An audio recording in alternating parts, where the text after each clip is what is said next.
ਸਤਿ ਸ਼੍ਰੀ ਅਕਾਲ ਜੀ। ਆਪ ਸਭ ਜੀ ਦਾ ਸਵਾਗਤ ਹੈ ਤੁਹਾਡੇ ਆਪਣੇ YouTube channel positive vibe Punjab ਦੇ ਉੱਤੇ। ਅੱਜ ਲੈ ਕੇ ਆਏ ਹਾਂ ਜੀ ਤੁਹਾਡੇ ਵਾਸਤੇ ਨਵੀਂ ਵੀਡੀਓ ਸਬ ਇੰਸਪੈਕਟਰ ਦੇ ਐਗਜ਼ਾਮ ਵਾਸਤੇ। ਜਿਹੜਾ ਐਗਜ਼ਾਮ ਕੈਂਸਲ ਹੋਇਆ ਸੀਗਾ ਉਸ ਦੇ ਵਾਸਤੇ ਹੁਣ ਆਪਾਂ ਕਵਰ ਕਰਾਂਗੇ ਹਾਈ ਲੈਵਲ ਦੇ MCQ ਜਿਹੜੇ ਕਿ ਐਗਜ਼ਾਮ ਦੇ ਵਿੱਚ ਪੁੱਛੇ ਗਏ ਸੀਗੇ। 1 ਬਾਏ 1 ਆਪਾਂ ਹਰੇਕ ਸ਼ਿਫਟ ਨੂੰ ਡਿਸਕਸ ਕਰਾਂਗੇ ਤੇ ਨਾਲ ਹੀ ਜਾਣਾਂਗੇ ਕਿ ਆਪਾਂ ਤਿਆਰੀ ਕਰਨ ਦਾ ਸਹੀ ਢੰਗ ਵੀ ਕੰਪਿਊਟਰ ਦੇ ਵਿੱਚ 30 ਕੁਐਸਚਨਾਂ ਦੇ ਵਿੱਚੋਂ ਆਪਾਂ ਮੈਕਸਿਮਮ ਜਿਵੇਂ 28 ਜਾਂ 29 ਆਪਾਂ ਕਿੱਦਾਂ ਕੀ ਅਟੈਂਪਟ ਕਰ ਸਕਦੇ ਹਾਂ। ਠੀਕ ਹੈ ਜੀ, ਉਹਦਾ ਵੀ ਆਪਾਂ ਤਰੀਕਾ ਜਾਣਾਂਗੇ ਤੇ ਇਹ ਵੀਡੀਓ ਤੁਹਾਨੂੰ ਡੇਲੀ ਮਿਲਿਆ ਕਰੂਗੀ। ਹੁਣ ਇੱਕ ਸ਼ਿਫਟ ਦੀ ਡਿਸਕਸ਼ਨ ਕਰਿਆ ਕਰਾਂਗੇ ਆਪਾਂ ਤੇ ਪੇਪਰ ਜਲਦੀ ਰੀਕਨੈਕਟ ਹੋਊਗਾ। ਤੇ ਕਾਫੀ ਬੱਚੇ ਨਾ ਡੀਮੋਟੀਵੇਟ ਹੋ ਚੁੱਕੇ ਆ, ਮੈਨੂੰ ਮੈਸੇਜ ਆਉਂਦੇ ਆ। ਤਾਂ ਕਦੇ ਚਿੰਤਾ ਨਾ ਕਰਿਆ ਕਰੋ। ਜਿਹੜੇ ਦੇਖੋ ਮੈਂ ਤੁਹਾਨੂੰ ਹਮੇਸ਼ਾ ਕਹਿਣਾ ਹੁੰਦਾ ਲਾਈਫ ਦੇ ਵਿੱਚ ਕੋਈ ਵੀ ਪ੍ਰੋਬਲਮ ਆਉਂਦੀ ਹੈ ਗੁਰਬਾਣੀ ਦਾ ਓਟ ਆਸਰਾ ਲਓ, ਤੁਹਾਨੂੰ ਕਦੇ ਵੀ ਕੋਈ ਚਿੰਤਾ ਨਹੀਂ ਹੋਊਗੀ। ਤਾਂ ਹੁਣ ਚਿੰਤਾ ਨਹੀਂ ਕਰਨੀ। ਦੇਖੋ ਆਪਾਂ ਕਰ ਕੀ ਸਕਦੇ ਹਾਂ, ਆਪਾਂ ਮਿਹਨਤ ਕਰ ਸਕਦੇ ਹਾਂ, ਚਿੰਤਾ ਨਹੀਂ ਕਰਨੀ ਗੀ। ਗੁਰਬਾਣੀ 'ਚ ਗੁਰੂ ਅੰਗਦ ਦੇਵ ਜੀ ਫਰਮਾਉਂਦੇ ਨੇ ਜੀ, ਨਾਨਕ ਚਿੰਤਾ ਮਤ ਕਰੋ ਚਿੰਤਾ ਤਿਸ ਹੀ ਹੈ। ਦੇਖੋ ਚਿੰਤਾ, ਆਪਣੀ ਚਿੰਤਾ ਕਿਹਨੂੰ ਹੁੰਦੀ ਹੈ? ਮਾਂ-ਬਾਪ ਨੂੰ ਹੁੰਦੀ ਹੈ। ਤੇ ਸਾਰੀ ਦੁਨੀਆ ਦਾ ਮਾਂ-ਬਾਪ ਕੌਣ ਹੈ? ਪਰਮਾਤਮਾ ਹੈ। ਤਾਂ ਜੇ ਉਹਨੇ ਆਪਣੇ ਆਉਣ ਤੋਂ ਪਹਿਲਾਂ ਆਪਣੇ ਰਿਜ਼ਕ ਦਾ ਕੀ ਹੈ, ਐਂ ਕਹਿ ਸਕਦੇ ਹਾਂ ਰਿਜ਼ਕ ਦਾ ਕੀ ਕਰਤਾ, ਆਪਣਾ ਜੁਗਾੜ ਕਰਤਾ, ਜਾਂ ਐਂ ਕਹਿ ਸਕਦੇ ਹਾਂ ਰਿਜ਼ਕ ਦਾ ਕੀ ਕਰਤਾ, ਆਪਣਾ ਮਤਲਬ ਕਿ ਇੱਕ ਪ੍ਰਬੰਧ ਕਰਤਾ। ਠੀਕ ਹੈ, ਤਾਂ ਫਿਰ ਆਪਾਂ ਨੂੰ ਫਿਕਰ ਕਾਹਦਾ ਕਰਨ ਦੀ ਜ਼ਰੂਰਤ ਹੈ? ਕਿਉਂਕਿ ਕੋਈ ਬੱਚਾ ਜਦੋਂ ਜੰਮਦਾ ਉਸ ਤੋਂ ਪਹਿਲਾਂ ਉਹਦੀ ਮਾਂ ਦੇ ਕੋਲੇ ਦੁੱਧ ਪਹੁੰਚ ਜਾਂਦਾ ਹੈ। ਤਾਂ ਇਸ ਕਰਕੇ ਚਿੰਤਾ ਨਹੀਂ ਕਰਨੀ ਚਾਹੀਦੀ ਕਿ ਕਦੇ ਵੀ ਚਿੰਤਾ ਨਾ ਕਰੋ, ਸਭ ਕੁਝ ਉੱਤੇ ਛੱਡੋ, ਕਿਉਂਕਿ ਉਸਨੂੰ ਤੁਹਾਡੀ ਫਿਕਰ ਹੈ। ਇੱਕ ਮਾਂ-ਬਾਪ ਨੂੰ ਆਪਣੇ ਬੱਚੇ ਦੀ ਫਿਕਰ ਜ਼ਿਆਦਾ ਹੁੰਦੀ ਹੈ। ਤਾਂ ਚੁੱਪ ਕਰਕੇ ਆਪਣੀ ਮਿਹਨਤ ਕਰਦੇ ਰਹੋ ਤੇ ਮਿਹਨਤ ਕਦੇ ਵੀ ਜਾਇਆ ਨਹੀਂ ਜਾਂਦੀ ਗੀ। ਠੀਕ ਹੈ ਜੀ, ਤਾਂ ਚਿੰਤਾ ਨਹੀਂ ਕਰਨੀ ਗੀ, ਲੱਗੇ ਰਹੋ। ਪ੍ਰਮਾਤਮਾ ਮਿਹਰ ਕਰੇ ਤੁਹਾਡੀ ਮਿਹਨਤਾਂ ਨੂੰ, ਤੁਹਾਡੇ ਜਿਹੜੇ ਕੀਤੇ ਹੋਏ ਕੰਮ ਆ, ਮਿਹਨਤ ਕੀਤੀ ਹੋਈ ਆ, ਇਹਨੂੰ ਸਫਲਤਾ ਬਖਸ਼ੇ ਪ੍ਰਮਾਤਮਾ। ਚਲੋ ਆਪਾਂ ਡਿਸਕਸ ਕਰਦੇ ਹਾਂ ਅੱਜ ਦੀ ਵੀਡੀਓ। ਇਹਦੇ ਵਿੱਚ ਆਪਾਂ ਕਰਾਂਗੇ ਜੀ 30 ਮੋਸਟ ਇੰਪੋਰਟੈਂਟ ਕੁਐਸਚਨ ਜਿਹੜੇ ਕਿ ਐਗਜ਼ਾਮ ਦੇ ਵਿੱਚ ਪੁੱਛੇ ਗਏ ਸੀਗੇ। ਫਸਟ ਕੁਐਸਚਨ ਤੁਹਾਡੀ ਸਕਰੀਨ ਤੇ ਰਿਹਾ, ਬਹੁਤ ਔਖਾ ਕੁਐਸਚਨ ਹੈ। ਕਹਿੰਦਾ A dash is an ideal output device for architect generating high precision hard copy graphic output। Punjabi ਸਮਝਾ ਦਿੰਨੇ ਆ।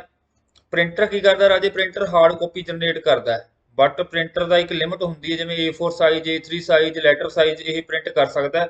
ਬਟ ਅਗਰ ਆਪਾਂ ਗੱਲ ਕਰੀਏ ਜਿਵੇਂ ਜਿਹੜੇ ਆਹ ਨਕਸ਼ੇ ਵਗੈਰਾ ਬਣਾਉਂਦੇ ਆ ਜਾਂ ਆਪਾਂ ਡਿਜ਼ਾਈਨ ਤਿਆਰ ਕਰਦੇ ਆ ਜਿਹੜੀਆਂ ਬਿਲਡਿੰਗਾਂ ਦੇ, ਇਹ ਹਾਈ ਲੈਵਲ ਦੀ ਪ੍ਰਿੰਟਿੰਗ ਹੁੰਦੀ ਹੈ, ਕਾਫੀ ਵੱਡੀ ਪ੍ਰਿੰਟਿੰਗ ਹੁੰਦੀ ਹੈ। ਤਾਂ ਇਹਦੇ ਵਾਸਤੇ ਇੱਕ ਸਪੈਸ਼ਲ ਐਂ ਕਹਿ ਲਓ ਵੀ ਪ੍ਰਿੰਟਰ ਵਾਂਗੂ ਹੀ ਹੁੰਦਾ, ਇੱਕ ਸਪੈਸ਼ਲ ਡਿਵਾਈਸ ਹੁੰਦੀ ਹੈ, ਉਹਨੂੰ ਕੀ ਕਹਿ ਦਿੰਦੇ ਆ ਜੀ? ਪਲੋਟਰ ਕਹਿ ਦਿੰਦੇ ਆ। ਕੀ ਕਹਿ ਦਿੰਦੇ ਆ ਜੀ? ਪਲੋਟਰ ਕਹਿ ਦਿੰਦੇ ਆ। ਰਾਈਟ ਆਨਸਰ ਕੀ ਆਉਣਾ ਸੀਗਾ? ਪਲੋਟਰ ਆਉਣਾ ਸੀਗਾ। ਚਲੋ ਜੀ ਅੱਗੇ ਚੱਲਦੇ ਹਾਂ ਆਪਾਂ। VoIP communication most important video ਹੈ। VoIP ਕਮਿਊਨੀਕੇਸ਼ਨ ਮੈਂ ਉਸ ਟਾਈਮ ਵੀ ਬੋਲਦਾ ਸੀ, ਹੁਣ ਵੀ ਬੋਲ ਰਿਹਾ। ਦੇਖੋ ਸਹੀ ਅਪਰੋਚ ਪੜਨ ਦੀ ਕੀ ਹੈ ਸਬ ਇੰਸਪੈਕਟਰ ਵਾਸਤੇ ਅਗਰ ਪੜਨਾ ਹੈ, theory and theory and theory and theory. ਬਾਰ-ਬਾਰ ਮੈਂ ਕਹਿ ਰਿਹਾ ਥਿਊਰੀ ਕਰੋ, 70 ਤੋਂ 80% ਥਿਊਰੀ ਕਰੋ, 20% MCQ ਕਰੋ। ਠੀਕ ਹੈ, ਤਾਂ ਥਿਊਰੀ ਕਰੋ। ਹੁਣ ਜਿਹੜੇ ਬੱਚੇ ਮੇਰੇ ਤੋਂ ਨੋਟਸ ਲੈਂਦੇ ਉਹਨੂੰ ਮੈਂ ਥਿਊਰੀ ਹੀ ਰეკਮੈਂਡ ਕਰਦਾ। ਤਾਂ ਜਿਨ੍ਹਾਂ ਨੇ VoIP ਕਮਿਊਨੀਕੇਸ਼ਨ ਦੀ ਥਿਊਰੀ ਪੜ੍ਹੀ ਸੀ ਉਹ ਸਾਰੇ ਕੁਐਸਚਨ ਅਟੈਂਪਟ ਕਰਕੇ ਆਏ ਆ। ਤਾਂ ਆ VoIP ਕਮਿਊਨੀਕੇਸ਼ਨ ਦੇ ਵਿੱਚੋਂ ਹੀ ਪੁੱਛਿਆ ਗਿਆ ਹੈ। ਠੀਕ ਹੈ, ਵਾਇਸ ਓਵਰ ਇੰਟਰਨੈਟ ਪ੍ਰੋਟੋਕਾਲ ਜਿਹੜਾ ਟੌਪਿਕ ਕਰਵਾਇਆ ਸੀਗਾ ਮੈਂ। ਹੁਣ ਪੁੱਛਿਆ ਕੀ ਹੈ? ਕਹਿੰਦਾ which of the following statement is true regarding the H.323 protocol. ਉਹਦੇ ਵਿੱਚ ਮੈਂ 3-4 ਪ੍ਰੋਟੋਕਾਲ ਕਰਾਏ ਸੀਗੇ। ਹੁਣ ਜਿਹੜਾ H.323 ਪ੍ਰੋਟੋਕਾਲ ਐਕਚੁਅਲ ਦੇ ਵਿੱਚ ਹੈ ਕੀ ਹੈ ਤੁਹਾਨੂੰ ਮੈਂ ਦਿਖਾ ਦਿੰਦਾ। ਆ ਮੈਂ ਕਰਾਇਆ ਸੀ ਉਸ ਟਾਈਮ ਤੇ ਪ੍ਰੋਟੋਕਾਲ। ਇਹ ਕੀ ਇੱਕ ਪ੍ਰੋਟੋਕਾਲ ਹੈ, VoIP ਦੇ ਵਿੱਚ ਇੱਕ ਸਟੈਂਡਰਡ ਪ੍ਰੋਟੋਕਾਲ ਹੈ। ਇਹ ਕਾਹਦੇ ਵਾਸਤੇ ਵਰਤਿਆ ਜਾਂਦਾ ਰਾਜੇ? ਇਹ ਰੀਅਲ ਟਾਈਮ ਮਲਟੀਮੀਡੀਆ ਸੈਸ਼ਨ ਵਾਸਤੇ ਵਰਤਿਆ ਜਾਂਦਾ। ਜਿਵੇਂ ਮੰਨ ਲਓ ਕੋਈ ਆਡੀਓ ਵੀਡੀਓ ਡਾਟਾ ਆਪਾਂ ਟਰਾਂਸਮਿਟ ਕਰਦੇ ਆ ਨਾ, ਆਪਾਂ ਨੈਟਵਰਕ ਦੇ ਉੱਪਰ, ਜਾਂ ਇਹ ਕਹਿ ਲਓ ਆਪਾਂ ਵੀਡੀਓ ਕਾਲ ਕਰਦੇ ਆ ਜਾਂ ਆਪਾਂ ਵੌਇਸ ਕਾਲ ਕਰਦੇ ਆ। ਠੀਕ ਹੈ, ਕੋਈ ਆਡੀਓ ਭੇਜਦੇ ਆ, ਵੌਇਸ ਨੋਟ ਭੇਜਦੇ ਆ, ਸਾਰਾ ਕੁਝ ਕੌਣ ਹੈਂਡਲ ਕਰਦਾ? H.323। ਤਾਂ ਇੱਥੇ ਇਹਨਾਂ ਨੇ ਇਹੀ ਪੁੱਛਿਆ ਸੀਗਾ ਵੀ ਕਿਹੜੀ ਸਟੇਟਮੈਂਟ ਟਰੂ ਹੈ। ਤਾਂ ਪਹਿਲੀ ਸਟੇਟਮੈਂਟ ਕੀ ਲਿਖੀ ਹੋਈ ਹੈ? ਕਹਿੰਦਾ it is a VoIP standard for defining the component protocol. ਪਹਿਲੀ ਬਿਲਕੁਲ ਠੀਕ ਹੈ, ਇਹ ਤਾਂ VoIP ਦਾ ਸਟੈਂਡਰਡ ਪ੍ਰੋਟੋਕਾਲ ਹੈ। ਸੈਕੰਡ ਕਹਿੰਦਾ it provide the real time multimedia session, ਤਾਂ ਇਹ ਵੀ ਬਿਲਕੁਲ ਠੀਕ ਹੈ।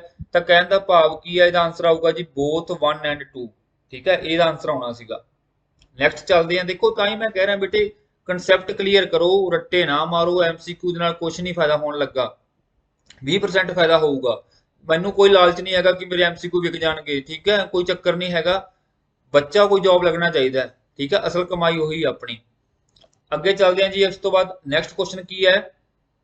ਕਹਿੰਦਾ ਇਹ disk sector generally contain dash bytes. ਇਹ ਥੋੜਾ ਜਿਹਾ ਦੇਖੋ ਹਾਈ ਲੈਵਲ ਦਾ ਕੁਐਸਚਨ ਪੁੱਛਿਆ ਗਿਆ ਹੈ। ਹੁਣ ਡਿਸਕ ਦੇ ਵਿੱਚ ਹੁੰਦਾ ਕੀ ਹੈ ਤੁਹਾਨੂੰ ਮੈਂ ਦਿਖਾਉਣਾ। ਕੋਈ ਵੀ ਡਿਸਕ ਲੈ ਲਓ, ਹਾਰਡ ਡਿਸਕ ਲੈ ਲਓ, ਸੀਡੀ ਲੈ ਲਓ, ਡੀਵੀਡੀ ਲੈ ਲਓ, ਉਹ ਕੀ ਹੁੰਦੀ ਹੈ, ਸਰਕੂਲੇਟ ਹੁੰਦੀ ਹੈ, ਸਰਕਲ ਫਾਰਮ ਦੇ ਵਿੱਚ ਹੁੰਦੀ ਹੈ। ਉਹਦੇ ਵਿੱਚ ਕੀ ਹੁੰਦੇ ਜੀ, ਅੱਗੇ ਜਾ ਕੇ ਫਰਦਰ ਟਰੈਕਸ ਹੁੰਦੇ ਨੇ, ਜਿਹੜੇ ਟਰੈਕ ਹੁੰਦੇ ਨੇ, ਟਰੈਕ ਨੂੰ ਫਿਰ ਫਰਦਰ ਡਿਵਾਈਡ ਕੀਤਾ ਜਾਂਦਾ, ਠੀਕ ਹੈ, ਸੈਕਟਰ ਦੇ ਵਿੱਚ। ਤਾਂ ਇਹ ਕੀ ਹੋ ਗਿਆ ਜੀ, ਸੈਕਟਰ ਹੋ ਗਿਆ। ਜਿਵੇਂ ਆ ਬਲੂ ਕਲਰ ਦਾ ਕੀ ਹੋ ਗਿਆ, ਕਿ ਸੈਕਟਰ ਹੋ ਗਿਆ। ਹੁਣ ਉਹ ਕੀ ਕਹਿ ਕੀ ਰਿਹਾ, ਕੁਐਸਚਨ ਦੇ ਵਿੱਚ ਪੁੱਛਦਾ ਵੀ ਜਿਹੜਾ ਡਿਸਕ ਸੈਕਟਰ ਹੈ ਉਹ ਕਿੰਨੇ ਬਾਈਟ ਕੰਟੇਨ ਕਰਦਾ ਹੈ। ਕਹਿਣ ਦਾ ਭਾਵ ਐਂ ਕਹਿ ਸਕਦੇ ਆ ਵੀ ਆ ਇੰਨਾ ਟੁਕੜਾ ਜਿਹੜਾ ਹੈਗਾ ਡਿਸਕ ਦਾ, ਇਹਦੇ ਵਿੱਚ ਕਿੰਨੀਆਂ ਬਾਈਟ ਫਿਕਸ ਕਰ ਸਕਦੇ ਆ ਆਪਾਂ, ਕਿੰਨੇ ਬਾਈਟ ਮੈਮਰੀ ਇਹ ਫਿਕਸ ਕਰ ਲੈਂਦਾ। ਤਾਂ ਇਹ ਕਰਦਾ ਜੀ ਲਗਭਗ 512 ਬਾਈਟ, ਠੀਕ ਹੈ। ਸਟੈਂਡਰਡ ਹੈ, ਇੱਕ ਵੱਧ ਘੱਟ ਵੀ ਕਰ ਸਕਦਾ, ਬਟ ਜਿਹੜਾ ਜਨਰਲੀ ਕਰਦਾ ਉਹ 512 ਬਾਈਟ ਕਰਦਾ। ਤਾਂ 512 ਬਾਈਟ ਕੀ ਬਣਦਾ ਜੀ, 2 ਨੂੰ 9 ਵਾਰੀ ਗੁਣਾ ਕਰ ਦਿਓ, 2 ਨੂੰ 9 ਵਾਰੀ ਗੁਣਾ ਕਰ ਦਿਓ ਤਾਂ ਤੁਹਾਡਾ ਕੀ ਬਣ ਜੂਗਾ ਜੀ, 512 ਬਣ ਜੂਗਾ। ਤਾਂ ਰਾਈਟ ਆਂਸਰ ਕੀ ਆਉਣਾ ਸੀਗਾ, ਇੱਥੇ 2 ਦੀ ਪਾਵਰ 9 ਆਉਣਾ ਸੀਗਾ, ਠੀਕ ਹੈ ਜੀ।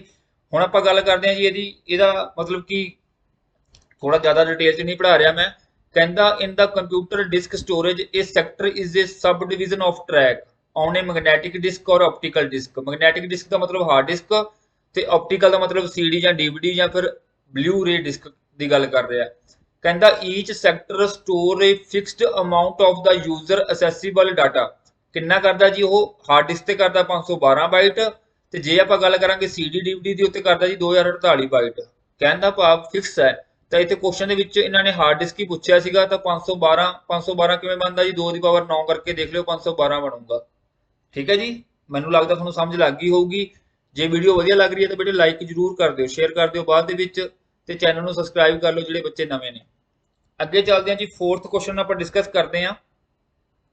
ਕਹਿੰਦਾ which of the following cyber crime is basically used for the committing financial crimes.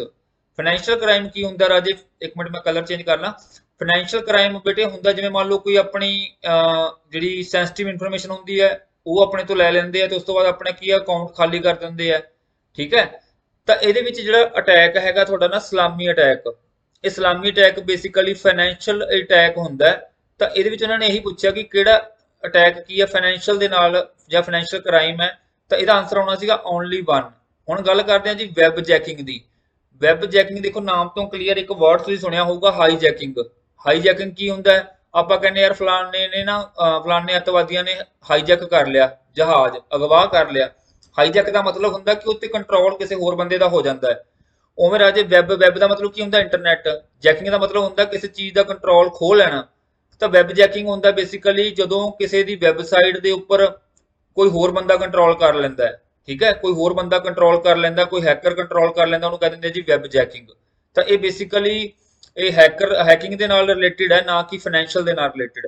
ਤਾਂ ਓਨਲੀ 3 ਆਨਸਰ ਆਉਣਾ ਸੀ ਇਹਦਾ, ਠੀਕ ਹੈ ਜੀ, ਸਮਝ ਗਏ। ਅੱਗੇ ਚੱਲਦੇ ਹਾਂ ਜੀ ਆਪਾਂ। ਇਹ ਉਹੀ ਬੰਦਾ ਅਟੈਂਪਟ ਕਰ ਸਕਦਾ ਜਿਹਨੇ ਥਿਊਰੀ ਪੜ੍ਹੀ ਹੋਊਗੀ, ਮੈਂ ਪਹਿਲਾਂ ਹੀ ਕਹਿ ਰਿਹਾ। ਬਾਕੀ ਲੈਵਲ ਬਹੁਤ ਅਪ ਕੀਤਾ ਹੋਇਆ TCS ਨੂੰ ਵੈਸੇ। ਹੁਣ ਦੇਖੋ ਇੱਥੇ ਆਪਾਂ ਕੀ ਕਹਿ ਸਕਦੇ ਹਾਂ ਵੀ ਇੱਥੇ ਕੋਈ ਤੁਸੀਂ ਸਬ ਇੰਸਪੈਕਟਰ ਭਰਤੀ ਕਰ ਰਹੇ ਹੋ, ਨਾ ਕਿ ਇੱਕ ਸੌਫਟਵੇਅਰ ਇੰਜੀਨੀਅਰ। ਪਰ ਪਤਾ ਨਹੀਂ ਹੁਣ ਜੋ ਆਈ ਜਾਂਦਾ ਚਲਾਈ ਜਾਂਦਾ, ਆਪਣੀਆਂ ਮਨਮਰਜ਼ੀਆਂ ਚੱਲ ਰਹੀਆਂ ਭਾਈ ਪੰਜਾਬ ਦੇ ਵਿੱਚ। ਅੱਗੇ ਗੱਲ ਕਰਦੇ ਹਾਂ ਜੀ, ਕਹਿੰਦਾ which of the following is A presentation view type in the MS PowerPoint 2019। ਹੁਣ ਆਹ ਕੁਐਸਚਨ ਤਾਂ ਹੈਗਾ ਨਾ ਸਟੈਂਡਰਡ ਦਾ, ਇਹ ਹੈ ਜੀ ਸਬ ਇੰਸਪੈਕਟਰ ਦਾ ਸਟੈਂਡਰਡ, ਇਹ ਤਾਂ ਬਿਲਕੁਲ ਠੀਕ ਹੈ। ਹੁਣ ਮੈਂ ਵਾਰ-ਵਾਰ ਤੁਹਾਨੂੰ ਮੈਂ ਇਹ ਕਹਿ ਕੇ ਥੱਕ ਗਿਆ, MS ਵਰਡ ਐਕਸਲ ਪਾਵਰਪੁਆਇੰਟ ਦੀਆਂ ਸ਼ਾਰਟਕਟ ਕੀਜ਼, ਇਹਨਾਂ ਦੀਆਂ ਸਾਰੀਆਂ ਆਪਸ਼ਨਾਂ ਭਾਈ ਮੈਂ ਕਰਵਾਈਆਂ ਹੋਈਆਂ, ਵਾਰ-ਵਾਰ ਵੀਡੀਓ ਦੇਖ ਲਓ ਤੇ ਦੇਖ ਲਓ, ਠੀਕ ਹੈ।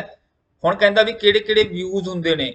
ਹੁਣ ਰਾਜੇ ਸਲਾਈਡ ਸੌਰਟਰ ਵਿਊ ਬੜਾ ਕਾਮਨ ਵਿਊ ਹੈ, ਸਾਰਿਆਂ ਨੂੰ ਪਤਾ ਹੁੰਦਾ ਹੈ, ਤੇ ਸਾਰੇ ਕੀ ਕਰਦੇ ਜੀ ਓਨਲੀ 1 ਲਾ ਕੇ ਆ ਜਾਂਦੇ, ਜਿਹੜੇ ਕਿ ਗਲਤ ਹੈ। ਹੁਣ ਨੋਟ ਪੇਜ ਵਿਊ ਵੀ ਹੁੰਦਾ, ਦੋਨੇ ਵਿਊ ਹੈ ਇਹ, ਠੀਕ ਹੈ। ਤਾਂ ਇਹਦਾ ਆਨਸਰ ਆਉਣਾ ਸੀਗਾ ਬੋਥ 1 ਐਂਡ 2, ਬੋਥ 1 ਐਂਡ 2 ਇਹਦਾ ਆਨਸਰ ਆਉਣਾ ਸੀਗਾ। ਬਟ ਇਹ ਹੈ ਕਿ ਆਪਾਂ ਕਦੇ ਧਿਆਨ ਨਹੀਂ ਦਿੰਦੇ, ਮੈਂ ਕਰਵਾਏ ਹੋਏ ਆ। ਦੇਖੋ ਕਿ ਆ ਦੇਖੋ ਵਿਊ ਆਪਸ਼ਨ, ਇਹਦੇ ਵਿੱਚ ਕਿਹੜੇ-ਕਿਹੜੇ ਵਿਊ ਹੁੰਦੇ ਆ। ਇੱਕ ਤਾਂ ਨਾਰਮਲ ਵਿਊ ਹੁੰਦਾ ਹੈ, ਨੰਬਰ 1 ਤੇ ਯਾਦ ਰੱਖਣਾ। ਸੈਕੰਡ ਹੁੰਦਾ ਜੀ ਆਊਟਲਾਈਨ ਵਿਊ, ਠੀਕ ਹੈ। ਥਰਡ ਹੁੰਦਾ ਜੀ ਸਲਾਈਡ ਸੌਰਟਰ ਵਿਊ। ਚੌਥਾ ਹੁੰਦਾ ਜੀ ਨੋਟਸ ਪੇਜ ਵਿਊ। ਅੱਗੇ ਹੁੰਦਾ ਜੀ ਰੀਡਿੰਗ ਵਿਊ, ਤੇ ਇੱਕ ਸਲਾਈਡ ਸ਼ੋ ਨੂੰ ਵਿਊ ਕਹਿ ਦਿੰਦੇ ਆ। ਸਲਾਈਡ ਸ਼ੋ ਵੈਸੇ ਵੱਖਰੀ ਚੀਜ਼ ਹੁੰਦੀ ਹੈ, ਲੇਕਿਨ ਇਹਨੂੰ ਵੀ ਸਲਾਈਡ ਸ਼ੋ ਵਿਊ ਕਹਿ ਦਿੰਦੇ ਆ। ਕਹਿਣ ਦਾ ਭਾਵ ਇਹ ਸਾਰੇ ਕੀ ਨੇ, ਤੁਹਾਡੇ ਵਿਊਜ਼ ਨੇ, ਜਿਹਦੇ ਥਰੂ ਆਪਾਂ ਵੱਖਰੇ-ਵੱਖਰੇ ਤਰੀਕਿਆਂ ਦੇ ਨਾਲ ਕੀ ਕਰ ਸਕਦੇ ਹਾਂ, ਆਪਣੀਆਂ ਸਲਾਈਡਸ ਨੂੰ ਦੇਖ ਸਕਦੇ ਹਾਂ। ਵਿਊ ਦਾ ਮਤਲਬ ਕੀ ਹੁੰਦਾ, ਦੇਖਣਾ। ਓਕੇ ਹੈ ਜੀ, ਹੁਣ ਤਾਂ ਨਹੀਂ ਨਾ ਭੁੱਲਦੇ। ਤਾਂ ਰਾਈਟ ਆਨਸਰ ਆਉਣਾ ਸੀਗਾ ਬੋਥ 1 ਐਂਡ 2। ਨੈਕਸਟ ਚੱਲਦੇ ਹਾਂ ਜੀ ਆਪਾਂ। ਕਹਿੰਦਾ when does an operating system verify the identity of a user। ਤਾਂ ਰਾਜੇ ਜਿਹੜਾ ਆਪਰੇਟਿੰਗ ਸਿਸਟਮ ਹੁੰਦਾ ਨਾ, ਸਭ ਤੋਂ ਪਹਿਲਾਂ ਕਿੱਥੇ ਲੋਡ ਹੁੰਦਾ? ਰੈਮ ਦੇ ਵਿੱਚ ਜਾ ਕੇ ਲੋਡ ਹੁੰਦਾ। ਜਦੋਂ ਵੀ ਆਪਾਂ ਕੰਪਿਊਟਰ ਔਨ ਕਰਦੇ ਆ ਤਾਂ ਬੂਟਿੰਗ ਹੁੰਦੀ ਹੈ, ਬੂਟ ਪ੍ਰੋਸੈਸ ਚੱਲਦਾ ਹੈ। ਬੂਟ ਪ੍ਰੋਸੈਸ ਦਾ ਮਤਲਬ ਕੀ ਹੁੰਦਾ ਹੈ ਕਿ ਰੈਮ ਦੇ ਵਿੱਚ ਜੋ ਇਨਸਟਰਕਸ਼ਨਸ ਹੁੰਦੀਆਂ ਨੇ ਉਹ ਫੋਲੋ ਕਰਦਾ ਹੈ, ਕੰਪਿਊਟਰ ਚੈੱਕ ਕਰਦਾ ਆਲ ਦਾ ਕੰਪੋਨੈਂਟਸ ਵਰਕ ਪ੍ਰੋਪਰਲੀ ਕਰ ਰਹੇ ਆ। ਉਸ ਤੋਂ ਬਾਅਦ ਕੀ ਆਪਰੇਟਿੰਗ ਸਿਸਟਮ ਲੋਡ ਹੋ ਜਾਂਦਾ ਰੈਮ ਦੇ ਵਿੱਚ। ਉਸ ਤੋਂ ਬਾਅਦ ਜਿਵੇਂ ਮੰਨ ਲਓ ਆਪਾਂ ਕੋਈ ਪਾਸਵਰਡ ਲਗਾਇਆ ਹੁੰਦਾ ਹੈ, ਠੀਕ ਹੈ, ਉਹ ਸਭ ਤੋਂ ਪਹਿਲਾਂ ਆਪਾਂ ਨੂੰ ਸ਼ੋ ਹੁੰਦਾ ਸਕਰੀਨ ਦੇ ਉੱਪਰ। ਤਾਂ ਉਹਨੂੰ ਕੀ ਕਹਿ ਦਿੰਦੇ ਆ ਜੀ? Login time. ਜਦੋਂ ਆਪਣਾ ਫਸਟ ਟਾਈਮ ਜਦੋਂ ਆਪਾਂ ਆਪਰੇਟਿੰਗ ਸਿਸਟਮ ਸਟਾਰਟ ਕੀਤਾ ਤਾਂ ਆਪਣਾ ਉੱਥੇ ਕੀ ਮੰਗਦਾ? ਲੌਗਇਨ ਮੰਗਦਾ। ਤਾਂ ਇਹਦਾ ਰਾਈਟ ਆਨਸਰ ਆਉਣਾ ਸੀਗਾ ਜੀ ਐਟ ਦਾ ਲੌਗਇਨ ਟਾਈਮ। ਜਦੋਂ ਆਪਾਂ ਲੌਗਇਨ ਕਰਦੇ ਆ ਉਦੋਂ ਮੰਗਦਾ ਜੀ ਉਹ ਆਪਣੀ ਵੈਰੀਫਿਕੇਸ਼ਨ। ਠੀਕ ਹੈ ਜੀ, ਤਾਂ ਰਾਈਟ ਆਨਸਰ ਕੀ ਆ ਗਿਆ ਜੀ? ਇਹਦਾ ਫਸਟ ਆ ਗਿਆ। ਅੱਗੇ ਗੱਲ ਕਰਦੇ ਆ ਜੀ, ਕਹਿੰਦਾ which of the following task user can perform with the help of the web browser. ਤਾਂ ਵੈਬ ਬਰਾਊਜ਼ਰ ਦੇ ਨਾਲ ਦੇਖੋ, ਤੁਹਾਨੂੰ ਮੈਂ ਦੱਸਿਆ ਸੀਗਾ ਵੈਬ ਦਾ ਮਤਲਬ ਕੀ ਹੁੰਦਾ ਜੀ? ਇੰਟਰਨੈਟ ਤੇ ਬਰਾਊਜ਼ ਕਰਨ ਦਾ ਮਤਲਬ ਹੁੰਦਾ ਕਿ ਜਦੋਂ ਆਪਾਂ ਕੋਈ ਚੀਜ਼ ਨੂੰ ਯੂਜ਼ ਕਰ ਰਹੇ ਆ, ਅਸੈਸ ਕਰ ਰਹੇ ਆ, ਪੜ੍ਹ ਰਹੇ ਆ ਜਾਂ ਆਪਾਂ ਕੁਝ ਵੀ ਕਰ ਰਹੇ ਆ ਮਤਲਬ। ਤਾਂ ਇਹਦੇ ਵਿੱਚ ਦੇਖੋ ਕਹਿੰਦਾ user can access the search engine. ਤਾਂ ਆਪਾਂ ਸਰਚ ਇੰਜਨ ਵੀ ਖੋਲ ਸਕਦੇ ਆ, ਆਪਾਂ ਗੂਗਲ ਜਨਰਲੀ ਖੋਲਦੇ ਆ, ਯਾਹੂ ਵੀ ਖੋਲ ਸਕਦੇ ਆ, ਮੇਲ ਵੀ ਖੋਲ ਲੈਂਦੇ ਆਪਾਂ, ਹਨਾ, ਵੈਬ ਬਰਾਊਜ਼ਰ ਦੇ ਉੱਪਰ। ਹੁਣ ਵੈਬ ਬਰਾਊਜ਼ਰ ਹੁੰਦੇ ਕਿਹੜੇ ਕਿਹੜੇ? ਜਿਵੇਂ ਗੂਗਲ ਕ੍ਰੋਮ ਹੋ ਗਿਆ, ਮੋਜ਼ਿਲਾ ਹੋ ਗਿਆ, ਇੰਟਰਨੈਟ ਐਕਸਪਲੋਰਰ ਹੋ ਗਿਆ, ਠੀਕ ਹੈ, ਯੂਸੀ ਬਰਾਊਜ਼ਰ ਹੋ ਗਿਆ। ਤੇ ਕਹਿੰਦਾ user can use all the facilities on the internet. ਸਭ ਕੁਝ ਯੂਜ਼ ਕਰ ਸਕਦੇ ਆ ਆਪਾਂ। ਕਹਿਣ ਦਾ ਭਾਵ ਕਿ ਦਾ ਆਨਸਰ ਆਉਣਾ ਸੀਗਾ 1 2 ਐਂਡ 3। ਤਾਂ ਬਰਾਊਜ਼ਰ ਦੇ ਉੱਪਰ ਆਪਾਂ ਕੁਝ ਵੀ ਖੋਲ ਸਕਦੇ ਆ, ਕੋਈ ਚੱਕਰ ਨਹੀਂ ਹੈਗਾਗਾ। ਅੱਗੇ ਗੱਲ ਕਰਦੇ ਆ ਜੀ, ਕਹਿੰਦਾ ਇਨ MS ਪਾਵਰਪੁਆਇੰਟ 2019 ਵਿੱਚ shortcut key is used to show or hide the grid. ਹੁਣ ਤੁਹਾਨੂੰ ਮੈਂ ਦਿਖਾ ਦਿੰਦਾ, ਚਲੋ ਅੱਗੇ ਜਾ ਕੇ ਦਿਖਾ ਵੀ ਦਿੰਦਾ। ਪਾਵਰਪੁਆਇੰਟ ਦੇ ਵਿੱਚ ਕੀ ਹੁੰਦਾ ਜੀ? ਜਰਨਲੀ ਕੀ ਹੁੰਦੀ ਹੈ? ਪਲੇਨ ਆਉਂਦੀ ਹੈ ਆਪਣੇ ਕੋਲੇ। ਕੀ ਆ? ਪਲੇਨ ਵਰਕਸ਼ੀਟ ਆਉਂਦੀ ਹੈ, ਜਾਂ ਕਹਿ ਲਓ ਪਲੇਨ ਏਰੀਆ ਆਉਂਦਾ, ਪਲੇਨ ਪੇਜ ਆਉਂਦਾ। ਚਾਹੇ ਵਰਡ ਦੀ ਗੱਲ ਕਰਾਂ ਮੈਂ ਤੇ ਚਾਹੇ ਮੈਂ ਗੱਲ ਕਰਾਂ ਪਾਵਰ ਪੁਆਇੰਟ ਦੀ, ਇਹਨਾਂ ਦੋਵਾਂ ਦੇ ਵਿੱਚ ਕੀ ਆਉਂਦਾ ਬੇਟੇ? ਪਲੇਨ ਆਉਂਦਾ ਹੈ। ਬਟ ਐਕਸਲ ਦੇ ਵਿੱਚ ਗ੍ਰਿਡ ਬਣਿਆ ਹੀ ਆਉਂਦਾ ਹੈ। ਤਾਂ ਹੁਣ ਇਹਦੇ ਵਿੱਚ ਆਪਾਂ ਸ਼ੋਅ ਕਰਾਉਣਾ ਤਾਂ ਆਪਾਂ ਕਿਹੜੀ ਕੀ ਨੱਪਾਂਗੇ? ਗ੍ਰਿਡ ਦਾ ਮਤਲਬ ਹੁੰਦਾ ਜੀ ਜਿਵੇਂ ਆਪਾਂ ਰੋਜ਼ ਤੇ ਕਾਲਮ ਦੀ ਫਾਰਮ ਦੇ ਵਿੱਚ ਕੀ ਆ ਜਾਊਗਾ? ਆਪਣੇ ਕੋਲ ਇੱਕ ਟੇਬਲ ਬਣਿਆ ਆ ਜਾਊਗਾ, ਇਹਨੂੰ ਗ੍ਰਿਡ ਕਹਿ ਦਿੰਦੇ ਆ। ਇਹਨੂੰ ਕਹਿ ਦਿੰਦੇ ਆ ਜੀ ਗ੍ਰਿਡ। ਐਕਸਲ ਦੇ ਵਿੱਚ ਤਾਂ ਬਾਈ ਡਿਫਾਲਟ ਆਉਂਦਾ ਹੀ ਆਉਂਦਾ ਹੈ, ਬਟ ਜੇ ਆਪਾਂ ਪਾਵਰ ਪੁਆਇੰਟ ਦੇ ਵਿੱਚ ਲੈ ਕੇ ਆਉਣਾ ਤਾਂ ਆਪਾਂ ਨੂੰ ਕਿਹੜੀ ਕੀ ਨੱਪਣੀ ਪਊਗੀ? ਇਹ ਪੁੱਛ ਰਿਹਾ ਵੀ ਕਿਹੜੀ ਕੀ ਨੱਪਣੀ ਪਊਗੀ। ਉਹਦੇ ਵਾਸਤੇ ਹੁੰਦੀ ਹੈ ਜੀ ਸ਼ਿਫਟ ਪਲੱਸ F9 ਕੀ। ਜੇ ਇੱਕ ਵਾਰੀ ਨੱਪ ਦੋਗੇ ਤਾਂ ਸ਼ੋ ਹੋ ਜਾਊਗਾ, ਦੂਜੀ ਵਾਰ ਨੱਪ ਦੋਗੇ ਕੀ ਹੋ ਜਾਊਗਾ? ਹਾਈਡ ਹੋ ਜਾਊਗਾ। ਤੁਹਾਨੂੰ ਮੈਂ ਦਿਖਾ ਵੀ ਦਿੰਨਾ। ਆ ਦੇਖੋ ਨਾਰਮਲੀ ਕੀ ਹੋਊਗਾ? ਬਲੈਂਕ ਹੋਊਗਾ। ਅਗਰ ਤੁਸੀਂ ਨੱਪ ਦੋਗੇ ਤਾਂ ਆਹ ਥੋੜਾ ਗ੍ਰਿਡ ਬਣਿਆ ਆ ਜਾਊਗਾ। ਆ ਰਿਹਾ ਨਾ ਗ੍ਰਿਡ ਬਣਿਆ, ਇਹਨੂੰ ਗ੍ਰਿਡ ਕਹਿ ਦਿੰਦੇ ਆ। ਯਾਦ ਰੱਖ ਲਿਓ ਸ਼ਿਫਟ ਪਲੱਸ F9 ਕੀ। ਅੱਗੇ ਗੱਲ ਕਰਦੇ ਆ ਜੀ, ਕਹਿੰਦਾ ਐਕਸਲ 2019 ਦੇ ਵਿੱਚ ਕਹਿੰਦਾ ਵੀ ਕਿਹੜੀ ਸ਼ਾਰਟਕਟ ਕੀ ਨੱਪੀਏ ਤਾਂ ਜੋ ਇਨਸਰਟ ਫੰਕਸ਼ਨ ਵਿੰਡੋ ਆ ਜੇ। ਫੰਕਸ਼ਨ ਆਪਾਂ ਡਾਇਰੈਕਟ ਵੀ ਪਾ ਸਕਦੇ ਆ। ਮੰਨ ਲਓ ਜਿਵੇਂ ਫੰਕਸ਼ਨ ਪਾਉਣਾ, ਮੈਂ ਪਾਉਣਾ ਸਮ, ਇਹ ਡਾਇਰੈਕਟ ਵੀ ਆ ਸਕਦਾ ਹੈ। ਬਾਕੀ ਫੰਕਸ਼ਨ ਵਿੰਡੋ ਦੇ ਵਿੱਚੋਂ ਵੀ ਆ ਜਾਂਦਾ। ਹੁਣ ਫੰਕਸ਼ਨ ਵਿੰਡੋ ਨੂੰ ਲੈ ਕੇ ਆਉਣਾ ਹੋਵੇ ਤਾਂ ਦੇਖੋ ਫੰਕਸ਼ਨ ਵਿੰਡੋ ਕਿਵੇਂ ਆ ਸਕਦੀ ਹੈ? ਐਕਸਲ ਦੇ ਵਿੱਚ ਨਾ ਇੱਕ ਫਾਰਮੂਲਾ ਟਾਸਕ ਬਾਰ ਹੁੰਦੀ ਆ, ਉਹਦੇ ਵਿੱਚ ਲਿਖਿਆ ਹੁੰਦਾ FX। ਉਹਨੂੰ ਨੱਪ ਦੋਗੇ ਤਾਂ ਵੀ ਫਾਰਮੂਲਾ ਕੀ ਆ? ਬਾਰ ਖੁੱਲ ਕੇ ਆ ਜਾਊਗੀ। ਤਾਂ ਸ਼ਾਰਟਕਟ ਕੀ ਪੁੱਛ ਰਿਹਾ ਹੁਣ ਆਪਾਂ ਨੂੰ ਵੀ? ਸ਼ਾਰਟਕਟ ਕੀ ਤੁਸੀਂ ਯਾਦ ਰੱਖਣੀ ਹੈ, ਮੈਂ ਕਰਵਾਈ ਹੋਈ ਹੈ। Shift plus F3। Shift plus F3 ਨੱਪਣੀ ਆ ਤਾਂ ਉਹਦੇ ਵਿੱਚ ਕੀ ਆ ਜਾਊਗਾ ਜੀ? ਤੁਹਾਡਾ ਫਾਰਮੂਲਾ ਬਾਰ ਖੁੱਲ ਕੇ ਆ ਜਾਊਗੀ ਜਾਂ ਫਾਰਮੂਲਾ ਵਿੰਡੋ ਖੁੱਲ ਕੇ ਆ ਜਾਊਗੀ। ਠੀਕ ਹੈ, ਜਾਂ ਉਹਨੂੰ ਫੰਕਸ਼ਨ ਵਿੰਡੋ ਵੀ ਕਹਿ ਦਿੰਦੇ ਆ। ਤਾਂ ਸ਼ਿਫਟ ਪਲੱਸ F3। ਹੁਣ ਦੇਖੋ ਹਰੇਕ ਵਰਡ ਦੇ ਵਿੱਚ ਸ਼ਿਫਟ ਪਲੱਸ F3 ਕੀ ਕਰਦੀ ਆ? ਚੇਂਜ ਕੇਸ ਵਾਸਤੇ ਹੁੰਦੀ ਹੈ। ਚੇਂਜ ਕੇਸ ਵਾਸਤੇ ਹੁੰਦੀ, ਜਿਵੇਂ ਅਪਰ ਲੈਟਰ ਲਿਖਣਾ, ਲੋਅਰ ਲੈਟਰ ਲਿਖਣਾ, ਇਹ ਵਰਡ ਦੀ ਗੱਲ ਕਰ ਰਿਹਾ ਮੈਂ। ਬਟ ਇੱਥੇ ਐਕਸਲ ਦੀ ਗੱਲ ਕਰ ਰਿਹਾ ਤਾਂ ਐਕਸਲ ਦੇ ਵਿੱਚ ਵੱਖਰਾ ਕੰਮ ਕਰਦੀ ਹੈ। ਤਾਂ ਥੋੜਾ ਜਿਹਾ ਦਿਮਾਗ ਤਾਂ ਲਾਉਣਾ ਹੀ ਪੈਣਾ ਨਾ। ਠੀਕ ਹੈ, ਅੱਗੇ ਗੱਲ ਕਰਦੇ ਹਾਂ ਜੀ ਆਪਾਂ। ਕਹਿੰਦਾ which statement is true about the data scanning device. Data scanning ਕਿਹੜੇ ਹੁੰਦੇ ਆ ਜੀ? ਹੈਂਡ ਹੈਲਡ ਡਿਵਾਈਸ ਹੋ ਗਈ ਜਾਂ ਫਿਰ ਫਲੈਟ ਬੈਡ ਹੋ ਗਿਆ ਸਕੈਨਰ। ਤਾਂ ਸਕੈਨਰ ਕਾਹਦੇ ਵਾਸਤੇ ਵਰਤਿਆ ਜਾਂਦਾ? ਹੁਣ ਮੰਨ ਲਓ ਸਕੈਨਰ ਤਾਂ ਵਰਤਦੇ ਨਾ ਆਪਾਂ, ਮੰਨ ਲਓ ਇੱਕ ਕਿਤਾਬ ਹੈ ਮੇਰੇ ਕੋਲੇ, ਉਹ ਕਿਤਾਬ ਮੈਂ ਕੀ ਕਰਨੀ ਹੈ? ਸੌਫਟ ਕਾਪੀ ਜਨਰੇਟ ਕਰਨੀ ਹੈ। ਇਹ ਕਿਤਾਬ ਮੇਰੇ ਕੋਲੇ ਕੀ ਹੈ? ਇੱਕ ਹਾਰਡ ਕਾਪੀ ਹੈ।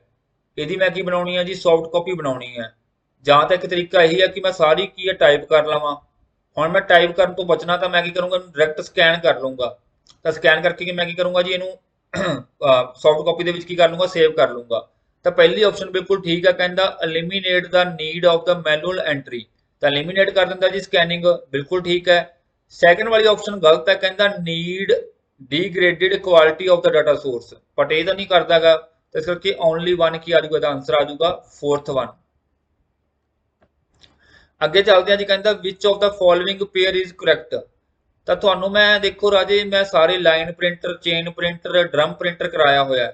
ਤਾਂ ਡਰਮ ਪ੍ਰਿੰਟਰ ਦੇ ਵਿੱਚ ਕੀ ਹੁੰਦਾ ਜੀ? ਡਰਮ ਯੂਜ਼ ਹੁੰਦਾ। ਦੇਖੋ ਪ੍ਰਿੰਟਰ ਦੇ ਵਿੱਚ ਡਰਮ ਤਾਂ ਯੂਜ਼ ਹੁੰਦਾ ਹੀ ਹੁੰਦਾ, ਇਹ ਬਿਲਕੁਲ ਠੀਕ ਹੈ, ਇਹ ਪੇਅਰ ਬਿਲਕੁਲ ਕਰੈਕਟ ਹੈ। ਲੇਕਿਨ ਪਲੋਟਰ ਦੇ ਵਿੱਚ ਵੀ ਡਰਮ ਯੂਜ਼ ਹੁੰਦਾ।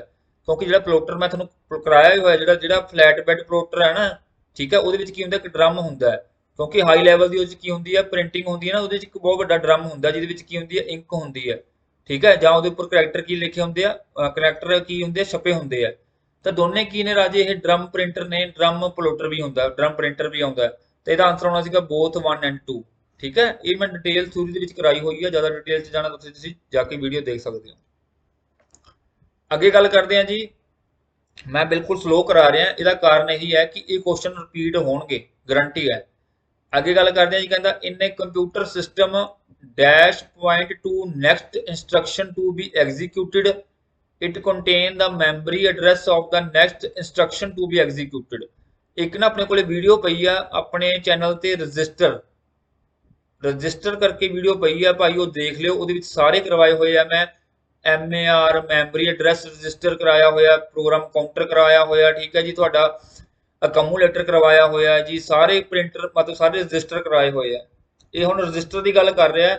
ਹੁਣ ਹੁੰਦਾ ਕੀ ਹੈ, ਦੇਖੋ ਹੁੰਦਾ ਕੀ ਹੈ, ਜਿਵੇਂ ਆ ਹਾਰਡ ਡਿਸਕ ਹੈ, ਥੋੜਾ ਜਿਹਾ ਭਾਈ ਮੈਂ ਡਿਟੇਲ 'ਚ ਜਾਊਂਗਾ, ਉਹਦਾ ਕਾਰਨ ਕੀ ਹੈ ਤੁਹਾਨੂੰ ਸਮਝ ਵੀ ਆਉਣਾ ਚਾਹੀਦਾ। ਇਹ ਰੈਮ ਹੈ, ਤਾਂ ਤੁਹਾਨੂੰ ਮੈਂ ਦੱਸਿਆ ਸੀਗਾ ਰੈਮ ਦੇ ਵਿੱਚ ਇੱਕ ਟਾਈਮ ਤੇ ਇੱਕ ਕੰਮ ਹੀ ਹੋ ਸਕਦਾ ਹੈ। ਮੰਨ ਲਓ ਇੱਥੇ 3 ਬੰਦੇ ਖੜੇ ਆ, ਤਿਆਰ ਨੇ, ਅਸੀਂ ਕੰਮ ਕਰਾਉਣਾ, ਇੱਕ ਬੰਦਾ ਕੀ ਅੰਦਰ ਚਲਾ ਗਿਆ, ਬਟ ਇੱਕ ਟਾਈਮ ਤੇ ਇੱਕ ਬੰਦਾ ਅੰਦਰ ਜਾ ਸਕਦਾ, ਬਾਕੀ ਜਿਹੜੇ 2 ਹੈਗੇ ਭਾਈ ਉਹ ਲਾਈਨ ਦੇ ਵਿੱਚ ਖੜੇ ਆ, ਜਿਹਨੂੰ ਆਪਾਂ ਕਹਿ ਦਿੰਦੇ ਕਿਊ ਦੇ ਵਿੱਚ ਖੜੇ ਆ। ਤਾਂ ਹੁਣ ਜਿਹੜਾ ਪ੍ਰੋਗਰਾਮ ਕਾਊਂਟਰ ਹੁੰਦਾ ਨਾ, ਪ੍ਰੋਗਰਾਮ ਕਾਊਂਟਰ ਇੱਕ ਮਤਲਬ ਕਿ ਮੈਮਰੀ ਐਡਰੈਸ ਮਤਲਬ ਕਿ ਰਜਿਸਟਰ ਹੁੰਦਾ, ਉਹ ਕੀ ਕਰਦਾ, ਇਸ ਚੀਜ਼ ਦਾ ਕੀ ਐਡਰੈਸ ਸਟੋਰ ਕਰਕੇ ਰੱਖਦਾ ਵੀ ਜਦੋਂ ਇਹਦਾ ਕੰਮ ਖਤਮ ਹੋ ਗਿਆ, ਨੈਕਸਟ ਕੀ ਹੈ, ਤੂੰ ਜਾਈ, ਫਿਰ ਅਗਲੇ ਦਾ ਰੱਖਦਾ, ਫਿਰ ਤੂੰ ਜਾਈ, ਫਿਰ ਅਗਲੇ ਦਾ ਰੱਖਦਾ ਭਾਈ ਤੂੰ ਜਾਈ। ਕਹਿਣ ਦਾ ਭਾਵ ਜਿਹੜੀ ਨੈਕਸਟ ਇੰਸਟਰਕਸ਼ਨ ਨੇ ਐਗਜ਼ੀਕਿਊਟ ਹੋਣਾ, ਉਹਦਾ ਐਡਰੈਸ ਕਿਹਦੇ ਕੋਲੇ ਹੋਊਗਾ, ਪ੍ਰੋਗਰਾਮ ਕਾਊਂਟਰ ਕੋਲੇ ਹੋਊਗਾ। ਤਾਂ ਇਹੀ ਚੀਜ਼ ਉਹ ਪੁੱਛ ਰਿਹਾ, ਤੇ ਇਹਦਾ ਰਾਈਟ ਆਨਸਰ ਕੀ ਆਉਣਾ ਸੀਗਾ, program counter is the right answer. ਅੱਗੇ ਚੱਲਦੇ ਹਾਂ ਜੀ ਆਪਾਂ, ਅੱਗੇ ਗੱਲ ਕਰਦੇ ਹਾਂ ਜੀ, ਕਹਿੰਦਾ in MS Excel 2019 which of the following pair of the function type is correct. ਬਹੁਤ ਹੀ ਡੀਪਲੀ ਕੁਐਸਚਨ ਪੁੱਛਿਆ, ਕਦੇ ਵੀ ਯੂਜ਼ ਨਹੀਂ ਹੁੰਦੇ ਫੰਕਸ਼ਨ, ਕਿਸੇ ਨੇ ਹਜੇ ਤੱਕ ਵਰਤੇ ਨਹੀਂਗੇ। ਇਹ ਮੰਨ ਲਓ CA ਚਾਰਟਰਡ ਅਕਾਊਂਟੈਂਟ ਵਗੈਰਾ ਵਰਤਦੇ ਹੋਣਗੇ ਸ਼ਾਇਦ ਮਾੜਾ ਮੋਟਾ, ਬਹੁਤ ਹਾਈ ਲੈਵਲ ਦਾ ਪੁੱਛਿਆ। ਹੁਣ ਇਹਦੇ ਵਿੱਚ ਜਿਹੜਾ ਆਨਸਰ ਆਉਣਾ ਸੀ ਰਾਜੇ, ਉਹ ਤੁਹਾਨੂੰ ਮੈਂ ਦੱਸ ਦਿੰਦਾ, ਬੋਥ 1 ਐਂਡ 2 ਆ, ਕਿਉਂਕਿ ਦੋਨੇ ਫੰਕਸ਼ਨ ਕਰੈਕਟ ਨੇ, ਦੋਨੇ ਫੰਕਸ਼ਨ ਕੀ ਨੇ ਰਾਜੇ, ਕਰੈਕਟ ਨੇ। ਹੁਣ ਤੁਹਾਨੂੰ ਮੈਂ ਦੱਸਦਾ ਵੀ ABC ਦਾ ਮਤਲਬ ਕੀ ਹੈਗਾ। ਇੱਥੇ ਤੁਸੀਂ ਇੱਕ ਫੰਕਸ਼ਨ ਸੁਣਿਆ ਹੋਊਗਾ ਐਬਸੋਲੂਟ ਫੰਕਸ਼ਨ, ਠੀਕ ਹੈ, ਆਪਾਂ ਛੋਟੇ ਹੁੰਦੇ ਕਰਦੇ ਵੀ ਹੁੰਦੇ ਸੀਗੇ, ਐਬਸੋਲੂਟ ਫਾਈਂਡ ਆਊਟ ਕਰਦੇ ਸੀਗੇ, ਠੀਕ ਹੈ। ਤਾਂ ਇਹ ਜਿਹੜਾ ਹੈਗਾ ਜੀ ਤੁਹਾਡਾ ਐਬਸੋਲੂਟ ਹੈ ਜੀ ਇਹ, ਠੀਕ ਹੈ, ਇਹ ਕੀ ਹੈ ਤੁਹਾਡਾ ਐਬਸੋਲੂਟ ਫੰਕਸ਼ਨ ਹੈ ABS, ਇੱਕ ਟ੍ਰਿਗਨੋਮੈਟਰੀ ਦਾ ਫੰਕਸ਼ਨ ਹੈ। ਐਬਸੋਲੂਟ ਦਾ ਮਤਲਬ ਕੀ ਹੋਗਾ, ਜਿਵੇਂ ਮੰਨ ਲਓ ਮੈਂ -65 ਲਿਖਤਾ, ਤਾਂ ਇਹਨੂੰ ਐਬਸੋਲੂਟ ਬਣਾਉਣਾ ਤਾਂ ਮੈਂ 65 ਲਿਖ ਦੂੰਗਾ, ਠੀਕ ਹੈ ਜੀ, ਕਹਿਣ ਦਾ ਭਾਵ ਐਬਸੋਲੂਟ ਵੈਲਿਊ ਬਣ ਗਈ। NPV ਕੀ ਹੁੰਦਾ ਜੀ, ਇਹ ਇੱਕ ਫਾਈਨੈਂਸ਼ੀਅਲ ਫੰਕਸ਼ਨ ਹੁੰਦਾ ਹੈ। ਹੁਣ NPV ਕੀ ਹੁੰਦਾ ਜੀ, ਤੁਹਾਨੂੰ ਮੈਂ ਇਹ ਫੰਕਸ਼ਨ ਦਾ ਬਹੁਤ ਘੱਟ ਯੂਜ਼ ਹੁੰਦਾ, ਜੇ ਕਹੋਗੇ ਤਾਂ ਮੈਂ ਕਿਸੇ ਨੂੰ ਪ੍ਰੈਕਟੀਕਲ ਵੀ ਕਰਵਾ ਦੂੰਗਾ। ਇਹ ਹੁੰਦਾ ਜੀ ਨੈਟ ਪ੍ਰੈਜ਼ੈਂਟ ਵੈਲਿਊ, ਠੀਕ ਹੈ ਜੀ, ਨੈਟ ਪ੍ਰੈਜ਼ੈਂਟ ਵੈਲਿਊ ਇੱਕ ਐਂ ਕਹਿ ਲਓ ਵੀ ਫਾਈਨੈਂਸ਼ੀਅਲ ਫੰਕਸ਼ਨ ਹੈ ਜੀ ਇਹ, ਠੀਕ ਹੈ। ਤਾਂ ਦੋਨੇ ਪੇਅਰ ਕੀ ਨੇ, ਕਰੈਕਟ ਨੇ, ਬੋਥ 1 ਐਂਡ 2 ਕੀ ਆ ਜਾਊਗਾ, ਆਨਸਰ ਆ ਜਾਊਗਾ। ਅੱਗੇ ਗੱਲ ਕਰਦੇ ਹਾਂ ਜੀ ਵੈਬ ਡਾਇਰੈਕਟਰੀ, ਧਿਆਨ ਦੇ ਨਾਲ ਵੈਬ ਡਾਇਰੈਕਟਰੀ ਦੀ ਗੱਲ ਕਰ ਰਿਹਾ। ਹੁਣ ਵੈਬ ਡਾਇਰੈਕਟਰੀ ਕੀ ਹੁੰਦੀ ਹੈ, ਪਹਿਲਾਂ ਨਾ ਘਰਾਂ ਦੇ ਵਿੱਚ ਇੱਕ ਟੈਲੀਫੋਨ ਡਾਇਰੈਕਟਰੀ ਹੁੰਦੀ ਸੀਗੀ, ਜਿਹਦੇ ਵਿੱਚ ਕੀ ਹੁੰਦੇ ਸੀਗੇ ਵੀ ਮੰਨ ਲਓ ਮੇਨ ਬੰਦਿਆਂ ਦੇ ਕੀ ਹੁੰਦੇ ਸੀਗੇ, ਟੈਲੀਫੋਨ ਨੰਬਰ ਹੁੰਦੇ ਸੀਗੇ। ਹੁਣ ਵੈਬ ਕੀ ਹੁੰਦਾ ਜੀ, ਵੈਬ ਹੁੰਦਾ ਜੀ ਇੰਟਰਨੈਟ। ਵੈਬ ਡਾਇਰੈਕਟਰੀ ਦਾ ਮਤਲਬ ਕੀ ਹੈਗਾ, ਜਿਹਦੇ ਵਿੱਚ ਕੀ ਹੋਣਗੀਆਂ, ਜਿਹੜੀਆਂ ਇੰਪੋਰਟੈਂਟ ਵੈਬਸਾਈਟ ਹੋਣਗੀਆਂ ਉਹਨਾਂ ਦਾ ਕੈਟਲੌਗ ਹੋਊਗਾ, ਜਾਂ ਇਹ ਕਹਿ ਸਕਦੇ ਕੈਟਲੌਗ ਕਹਿ ਲਓ ਜਾਂ ਇੰਡੈਕਸ ਕਹਿ ਲਓ, ਉਹਨੂੰ ਕਹਿ ਦਿੰਦੇ ਆ ਜੀ ਵੈਬ ਡਾਇਰੈਕਟਰੀ। ਕਹਿੰਦਾ web directory is a category of the search engine which of the following is the example of the web directory. ਤਾਂ ਇਹਦੇ ਵਿੱਚ ਹੁਣ ਦੇਖੋ ਬਹੁਤ ਘੱਟ ਸੁਣਿਆ ਹੋਊਗਾ ਤੁਸੀਂ, ਯਾਹੂ ਆ ਜੀ ਇਹਦਾ ਰਾਈਟ ਆਨਸਰ। ਹੁਣ ਕਈ ਕਹਿਣਗੇ ਜੀ ਗੂਗਲ ਕਿਉਂ ਨਹੀਂ, ਉਹਨਾਂ ਨੇ ਇੱਕ ਘੁੰਡੀ ਪਾਤੀ ਸਰਚ ਇੰਜਨ। ਇਹ ਭਾਈ ਸਰਚ ਇੰਜਨ ਦੀ ਗੱਲ ਨਹੀਂ ਕਰ ਰਿਹਾ, ਇਹ ਵੈਬ ਡਾਇਰੈਕਟਰੀ ਦੀ ਗੱਲ ਕਰ ਰਿਹਾ, ਠੀਕ ਹੈ। ਤਾਂ ਬੱਚੇ ਗੂਗਲ ਹੀ ਲਾ ਕੇ ਆਉਣਗੇ, ਭੁਲੇਖਾ ਪਾਉਣ ਵਾਸਤੇ ਕਿਹਾ। ਤਾਂ ਡਾਇਰੈਕਟਰੀ ਜਿਹੜੀ ਹੁੰਦੀ ਹੈ ਰਾਜੇ, ਉਹ ਯਾਹੂ ਦੀ ਡਾਇਰੈਕਟਰੀ ਆਈ ਸੀਗੀ, ਹੁਣ ਤਾਂ ਚਲੋ ਬੰਦ ਹੋ ਗਈ ਆ ਕਿਉਂਕਿ ਮਹਿੰਗੀ ਸੀਗੀ, ਪੇਡ ਸੀਗੀ, ਤੇ ਯਾਹੂ ਦੀ ਡਾਇਰੈਕਟਰੀ ਆ ਇਹ।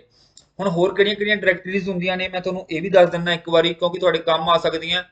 ਤੁਹਾਨੂੰ ਮੈਂ ਦੱਸਦਾ ਕਿਹੜੀ ਡਾਇਰੈਕਟਰੀਜ਼ ਹੁੰਦੀਆਂ ਨੇ, ਵੈਸੇ ਤਾਂ ਕਾਫੀ ਸਾਰੀਆਂ ਨੇ, ਜਿਹੜੀਆਂ 2 ਮਸ਼ਹੂਰ ਹੋਈਆਂ ਸੀ, ਇੱਕ ਤਾਂ ਹੋਈ ਸੀ ਯਾਹੂ, ਠੀਕ ਹੈ, ਤੇ ਇੱਕ ਹੋਈ ਸੀਗੀ ਰਾਜੇ ਉਸ ਟਾਈਮ ਤੇ ਬੜੀ ਮਸ਼ਹੂਰ ਹੋਈ ਸੀਗੀ, ਉਹ ਸੀਗੀ ਤੁਹਾਡੀ ਡੋਨੋਜ਼।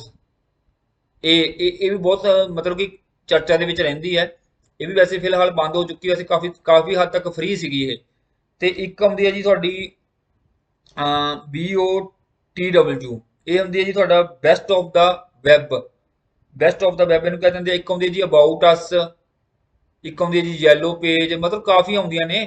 ਸਾਰੀਆਂ ਯਾਦ ਕਰਨ ਦੀ ਜ਼ਰੂਰਤ ਨਹੀਂ ਹੈਗੀਆਂ ਗੀਆਂ। ਇਹ ਯਾਹੂ ਵਾਲੀ ਸਭ ਤੋਂ ਜ਼ਿਆਦਾ ਮਸ਼ਹੂਰ ਹੋਈ ਸੀਗੀ, ਤਾਂ ਕਰਕੇ ਇਹ ਚਰਚਾ ਦੇ ਵਿੱਚ ਇਹਨਾਂ ਨੇ ਪੁੱਛ ਲਿਆ ਤੁਹਾਡੇ ਤੋਂ ਵੀ ਇੱਥੇ ਆਨਸਰ ਕੀ ਆ ਜਾਊਗਾ, ਯਾਹੂ ਆ ਜਾਊਗਾ। ਅੱਗੇ ਗੱਲ ਕਰਦੇ ਹਾਂ ਜੀ ਆਪਾਂ। ਕਹਿੰਦਾ how the cordless mouse communicate. Cordless ਦਾ ਮਤਲਬ ਕੀ ਹੋ ਗਿਆ, ਜਿਹੜੇ ਵਿਦਆਊਟ ਵਾਇਰ ਜਾਂ ਵਾਇਰਲੈਸ ਮਾਊਸ ਦੀ ਗੱਲ ਕਰਦਾ ਹੈ। ਜਿਹੜੇ ਵਾਇਰਲੈਸ ਮਾਊਸ ਹੁੰਦੇ ਰਾਜੇ ਉਹ ਕਿਵੇਂ ਚੱਲਦੇ ਤੁਹਾਨੂੰ ਮੈਂ ਦੱਸਦਾ। ਜਿਵੇਂ ਮੰਨ ਲਓ ਆ ਮੇਰਾ ਲੈਪਟਾਪ ਹੈ, ਮੰਨ ਲਓ ਇਹ ਮੇਰਾ ਲੈਪਟਾਪ ਹੈ, ਇੱਥੇ ਕੀ ਹੁੰਦਾ ਕਿ ਪੋਰਟ ਹੁੰਦਾ USB ਵਾਲਾ, ਇੱਥੇ ਕੀ ਲੱਗ ਜਾਂਦਾ ਜੀ ਸੈਂਸਰ ਲੱਗ ਜਾਂਦਾ, ਆ ਮੇਰਾ ਮਾਊਸ ਪਿਆ, ਤਾਂ ਇਹ ਇਹਦੇ ਨਾਲ ਕਮਿਊਨੀਕੇਟ ਕਰਦਾ ਲੇਕਿਨ ਵਿਦਆਊਟ ਵਾਇਰ ਕਰਦਾ ਹੈ। ਤਾਂ ਵਿਦਆਊਟ ਵਾਇਰ ਕਿਵੇਂ ਕਰੂਗਾ, ਇਹ ਰੇਡੀਓ ਫ੍ਰੀਕੁਐਂਸੀ ਯੂਜ਼ ਕਰਦਾ ਹੈ। ਤਾਂ ਇਹਦਾ ਆਨਸਰ ਆਉਣਾ ਸੀਗਾ ਬਾਈ ਟਰਾਂਸਮਿਟਿੰਗ ਦਾ ਰੇਡੀਓ ਫ੍ਰੀਕੁਐਂਸੀ। ਠੀਕ ਹੈ, ਮੈਂ ਤੁਹਾਨੂੰ ਇੱਕ ਚੀਜ਼ ਕਰਾਈ ਸੀਗੀ ਪਰਸਨਲ ਏਰੀਆ ਨੈਟਵਰਕ, ਉਹ 'ਚ ਮੈਂ ਕਰਵਾਇਆ ਸੀ ਜਿੰਨੀਆਂ ਵੀ ਪੈਰੀਫੇਰਲ ਡਿਵਾਈਸਿਸ ਹੈ, ਚਾਹੇ ਉਹ ਹੈੱਡਫੋਨ ਹੋਣ, ਚਾਹੇ ਉਹ ਕੀ ਆਪਣਾ ਕੀਬੋਰਡ ਹੋਵੇ, ਮਾਊਸ ਹੋਵੇ, ਜਿਹੜੇ ਕਿ ਵਾਇਰਲੈਸ ਹੁੰਦੇ ਹਮੇਸ਼ਾ ਕੀ ਯੂਜ਼ ਕਰਦੇ ਆ, ਰੇਡੀਓ ਫ੍ਰੀਕੁਐਂਸੀ ਯੂਜ਼ ਕਰਦੇ ਆ। ਤਾਂ ਇਹਦਾ ਆਨਸਰ ਕੀ ਬਣਨਾ ਸੀ ਰਾਜੇ, ਬੀ ਆਨਸਰ ਬਣਨਾ ਸੀਗਾ। ਅੱਗੇ ਗੱਲ ਕਰਦੇ ਹਾਂ ਜੀ। ਕਹਿੰਦਾ which of the following is a punctuation key found in the keyboard. Punctuation ਕੀ ਹੁੰਦਾ ਜੀ, ਜਿਵੇਂ ਮੰਨ ਲਓ ਆਪਾਂ ਕੋਈ ਡਬਲ ਕੋਟ ਲਾਤੇ, ਕਿਤੇ ਕੋਮਾ ਲਾਤਾ, ਸੈਮੀ ਕੋਲਮ ਲਾਤਾ, ਕਿਤੇ ਆਪਾਂ ਕੀ ਕਰਤਾ ਜੀ ਕੁਝ ਹੋਰ ਮਤਲਬ ਕਿ ਪੁਆਇੰਟ ਲਾਤਾ, ਡੰਡੀ ਲਾਤੀ, ਐਂ ਕਹਿ ਲਓ ਕਿ ਆਪਾਂ ਪ੍ਰੋਪਰ ਢੰਗ ਦੇ ਨਾਲ ਕੀ ਕਰਦੇ ਹਾਂ, ਗ੍ਰਾਮੈਟਿਕਲੀ ਆਪਾਂ ਕੀ ਕੋਈ ਚੀਜ਼ ਨੂੰ ਲਿਖਦੇ ਹਾਂ। ਤਾਂ ਜਿਵੇਂ ਹੁਣ ਕੋਮਾ ਹੋ ਗਿਆ, ਇਹ ਵੀ ਭਾਈ ਉਹਦੀ ਪੰਕਚੁਏਸ਼ਨ ਦੇ ਵਿੱਚ ਆਉਂਦਾ, ਪੀਰੀਅਡ ਵੀ ਆਉਂਦਾ, ਠੀਕ ਹੈ, ਸੈਮੀ ਕੋਲਮ ਵੀ ਆਉਂਦਾ, ਠੀਕ ਹੈ, ਸਾਰੇ ਆਉਂਦੇ ਨੇ। ਇਹ ਕਹਿਣ ਦਾ ਭਾਵ ਕੀ ਆ 1 2 3 ਇਹਦਾ ਕੀ ਆ ਜਾਊਗਾ, ਆਨਸਰ ਆ ਜਾਊਗਾ। ਇਹ ਸਾਰੀਆਂ ਕੀ ਹੁੰਦੀਆਂ ਨੇ, ਪੰਕਚੁਏਸ਼ਨ ਕੀਜ਼ ਹੁੰਦੀਆਂ ਨੇ। ਅੱਗੇ ਗੱਲ ਕਰਦੇ ਆ ਜੀ। ਕਹਿੰਦਾ system where dash secret key, ਇੱਕ ਜਾਂ ਦੋ ਦੀ ਗੱਲ ਕਰਦਾ, ਸੀਕ੍ਰੇਟ ਕੀ ਜਾਂ ਕੀਜ਼ ਇਜ਼ ਜਾਂ are shared is called symmetric or secret key cryptography. ਤਾਂ ਭਾਈ ਮੈਂ ਫੇਰ ਤੁਹਾਨੂੰ ਵਾਰ-ਵਾਰ ਕਹਿਣਾ, ਇਨਕ੍ਰਿਪਸ਼ਨ ਵਾਲਾ ਦੇਖ ਲਿਓ, ਇਨਕ੍ਰਿਪਸ਼ਨ ਵਾਲਾ ਵਾਰ-ਵਾਰ ਮੈਂ ਕਹਿ ਰਿਹਾ ਟੌਪਿਕ ਦੇਖ ਲਿਓ, ਕਿਉਂਕਿ ਉਹਦੇ ਵਿੱਚੋਂ ਵੀ ਕੁਐਸਚਨ ਬਹੁਤ ਪੁੱਛੇ ਜਾਂਦੇ ਆ। ਹੁਣ ਦੋ ਤਰ੍ਹਾਂ ਦੀ ਹੁੰਦੀ ਹੈ ਜੀ, ਇੱਕ ਤਾਂ ਸਿਮੈਟ੍ਰਿਕ ਹੁੰਦੀ ਹੈ, ਇੱਕ ਐਸਿਮੈਟ੍ਰਿਕ ਹੁੰਦੀ ਹੈ। ਜਿਹੜੀ ਸਿਮੈਟ੍ਰਿਕ ਹੁੰਦੀ ਹੈ ਨਾ ਰਾਜੇ, ਉਹਦੇ ਵਿੱਚ ਇੱਕ ਸਿੰਗਲ ਕੀ ਹੁੰਦੀ ਹੈ, ਠੀਕ ਹੈ। ਉਹ ਸਿੰਗਲ ਕੀ ਕਿਹੜੀ ਹੁੰਦੀ ਹੈ ਜੀ, ਪ੍ਰਾਈਵੇਟ ਕੀ ਹੁੰਦੀ ਹੈ। ਇੱਕ ਹੁੰਦਾ ਜੀ ਐਸਿਮੈਟ੍ਰਿਕ, ਉਹਦੇ ਵਿੱਚ ਦੋ ਕੀਜ਼ ਹੁੰਦੀਆਂ ਨੇ, ਇੱਕ ਹੁੰਦੀ ਹੈ ਜੀ ਪ੍ਰਾਈਵੇਟ, ਇੱਕ ਹੁੰਦੀ ਹੈ ਜੀ ਪਬਲਿਕ ਕੀ। ਤਾਂ ਇੱਥੇ ਸਿਮੈਟ੍ਰਿਕ ਦੀ ਗੱਲ ਕਰ ਰਿਹਾ ਭਾਈ, ਆ ਦੇਖੋ ਸਿਮੈਟ੍ਰਿਕ ਦੀ ਗੱਲ ਕਰ ਰਿਹਾ, ਤਾਂ ਇੱਥੇ ਆਨਸਰ ਕੀ ਆਉਣਾ ਸੀਗਾ, ਸਿੰਗਲ ਕੀ ਹੁੰਦੀ ਹੈ, ਜਿਹਨੂੰ ਪ੍ਰਾਈਵੇਟ ਕੀ ਕਹਿ ਦਿੰਦੇ ਆ। ਰਾਈਟ ਹੈ ਜੀ।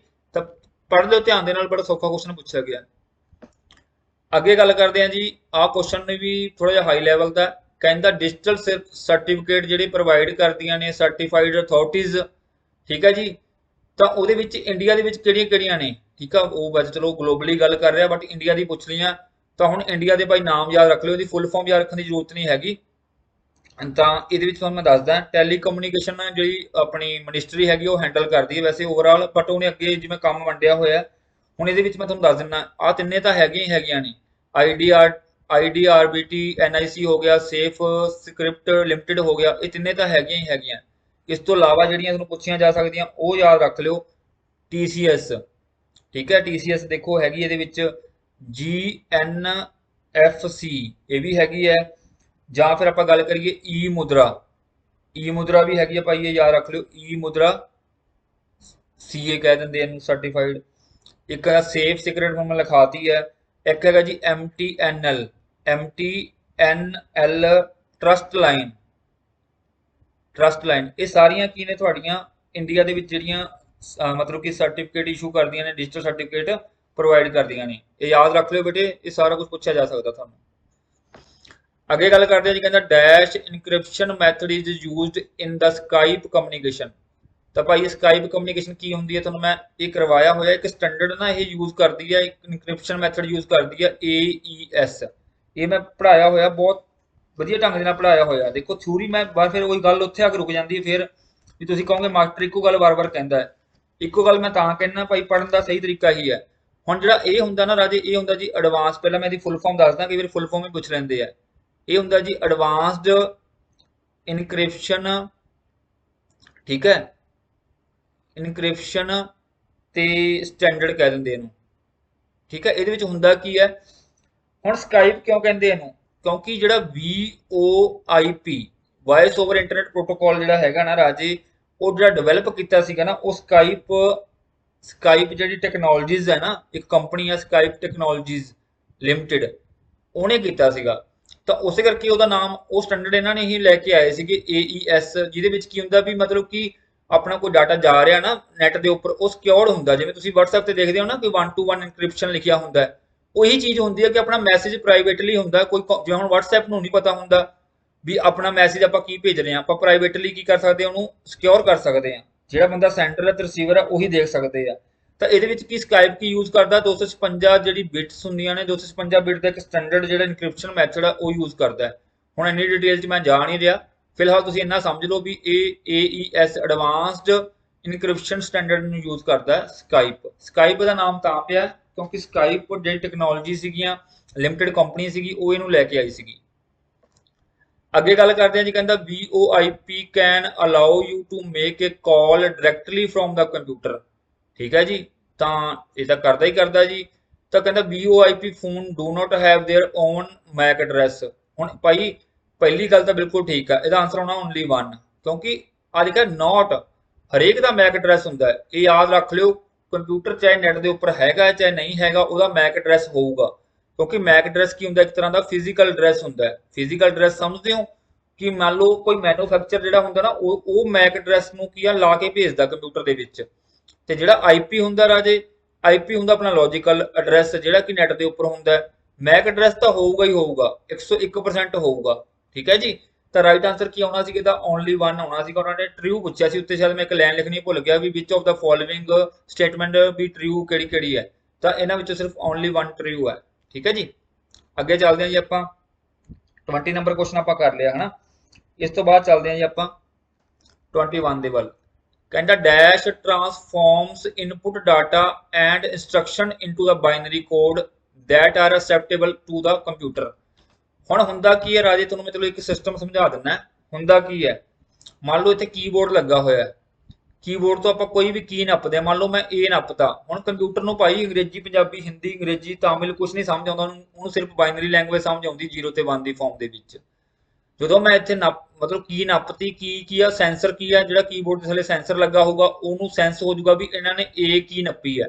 ਜਦੋਂ ਉਹ A ਕੀ ਇੱਥੇ ਪਹੁੰਚੂਗੀ ਆਪਣੇ, ਠੀਕ ਹੈ ਜੀ, ਇਨਪੁਟ ਸਿਸਟਮ ਦੇ ਕੋਲੇ, ਉਸ ਤੋਂ ਬਾਅਦ ਇੱਕ ਨਾ ਇਨਪੁਟ ਇੰਟਰਫੇਸ ਯੂਨਿਟ ਹੁੰਦਾ ਹੈ, ਜਿਹਦਾ ਕੰਮ ਕੀ ਹੁੰਦਾ, ਸਿਰਫ ਐਨਾਲੌਗ ਸਿਗਨਲ ਨੂੰ ਕਨਵਰਟ ਕਰਨਾ ਹੁੰਦਾ ਡਿਜੀਟਲ ਦੇ ਵਿੱਚ। ਇਹੀ ਕੀ ਕਰਦਾ, A ਨੂੰ ਕਨਵਰਟ ਕਰ ਦੂਗਾ 0 1 ਦੀ ਫਾਰਮ ਦੇ ਵਿੱਚ।